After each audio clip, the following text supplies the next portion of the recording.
Greetings to the leadership of the Citrus Growers Association and to all of the delegates.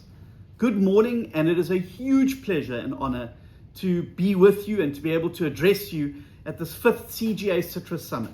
South Africa's citrus industry is one of the success stories of our country, and I really wanted to be there in person, but budget politics have intervened. Now, this industry stands out both locally and internationally in terms of its export-led growth and its employment creation.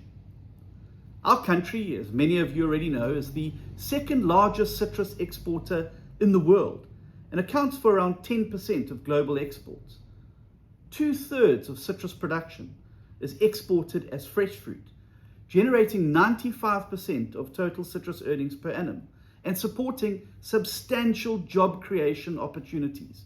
And just let that sink in for a few seconds, how important it is in a country with such a high unemployment rate. Nou, dit was sekerlik nie 'n maklike taak om die bedryf op 'n groeipad te hou en een te wees wat ondanks vele struikelblokke elke dag nog voorsteur om sy plek as een van die bestes in die wêreld te behou nie. Now, we can all agree that an integral part of the industry's success story is the people that dedicate their heart and souls and their sweat and tears to see it flourish. And one such story, in no small part, is the story of Justin Chadwick. For 25 years, Justin, as CEO, has been the driving force behind the Citrus Growers Association. Justin was a visionary leader who steered the industry through many challenges and opportunities, transforming it into the powerhouse we can all be proud of today. Now, I did some research and I found pictures and articles of a very handsome young man who from the start knew what direction needed to be taken to ensure lasting success. In the 2007 annual report of the Citrus Growers Association, when the industry celebrated 100 years of citrus exports and 10 years of the existence of the CGA, Justin wrote in his CEO statement, and I quote, "In the wake of the deregulation, growers formed the Citrus Growers Association for one specific reason: market access," unquote. With market access as the goal, research and technical development and transfer was the identified tool to make it happen. And at a board strategic planning session in November 2006, the primary goal of market access was confirmed, as was a continued commitment to funding research and technical work in the citrus industry.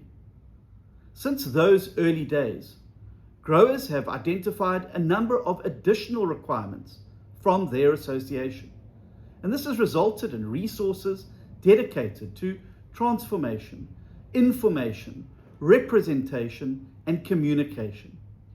Although many argue that transformation and provision of research and information is a state function, the reality is that if growers did not fund these activities, market access would be severely threatened, and the association can be proud of the work it has done in creating an equality of opportunity in the citrus sector.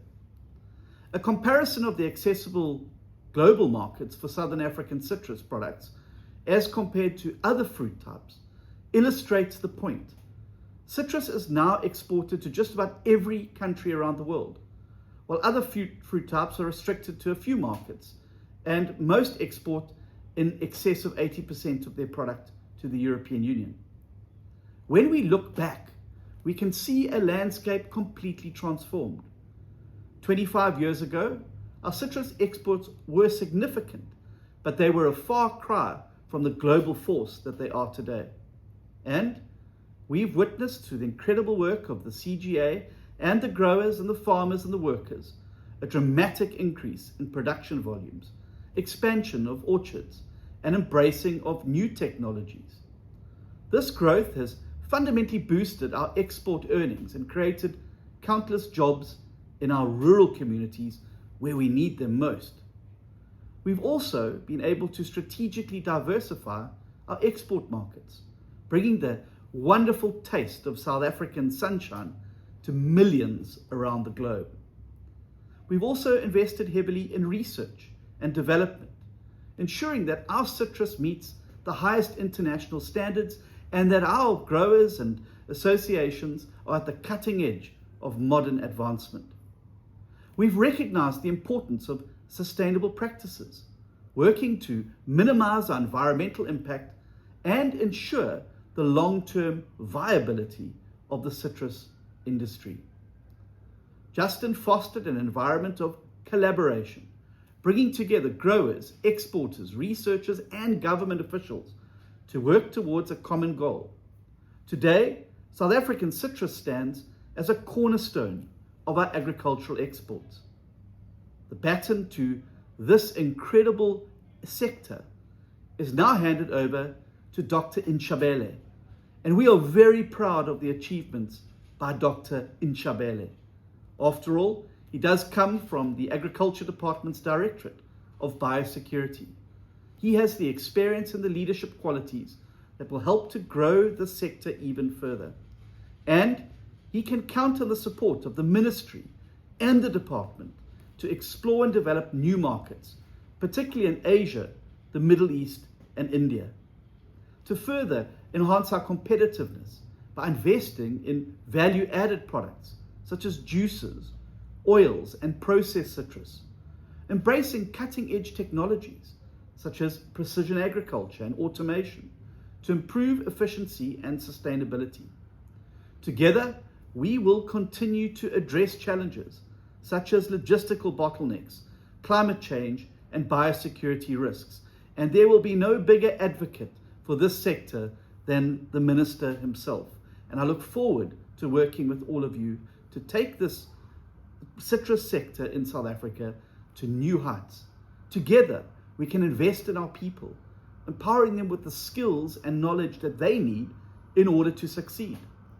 And if we are going to succeed, we need all hands on deck to navigate through the difficulties that may arise in future. One of which is the question whether our country's participation in the African Growth and Opportunity Act, AGOA, will be renewed by US President Donald Trump. For over 2 decades, AGOA has been a pillar of South Africa's trade with the United States, granting duty-free access to a range of agricultural products, including citrus. In 2024, the value of South Africa's citrus exports to the US was 1.7 billion rand. If AGOA wasn't in place, the tariff penalty on exports would have been around 35 million. The elimination of AGOA privileges could upend this economic lifeline and risk thousands of jobs across the agricultural value chain. South Africa competes against citrus exporters such as Spain, Morocco, and Egypt, who enjoy trade agreements with the United States. If we lost AGOA, it would obviously place South Africa at a disadvantage, making our products less competitive, and could have a domino effect right through various value chains, right down to jobs at farm gate level. And that is why it's very important that we do all we can to ensure that we retain good trade relations with the United States. I must stress that while this market is crucial, South Africa now must also accelerate all of our efforts to diversify our citrus export destinations. And I further urge all stakeholders, government, industry, and our US counterparts to prioritize the renewal of AGOA, or at least trade tariffs and agreements that will allow us to keep our excellent citrus products flowing to the markets that love them so much. Whatever cards we are dealt, however, we will not give up. We will clear a path where South African citrus continues to shine brightly on the global stage, bringing prosperity to our nation and delighting the consumers around the world. I want to end by thanking each and every one of you for your individual contribution to growing the citrus sector. Thank you for what you're doing to grow our economy and to create jobs. And I look forward to working with all of you into the future to ensure that together we can see the sun rising for many new markets and new horizons opening for our citrus sector in South Africa. Enjoy the Congress.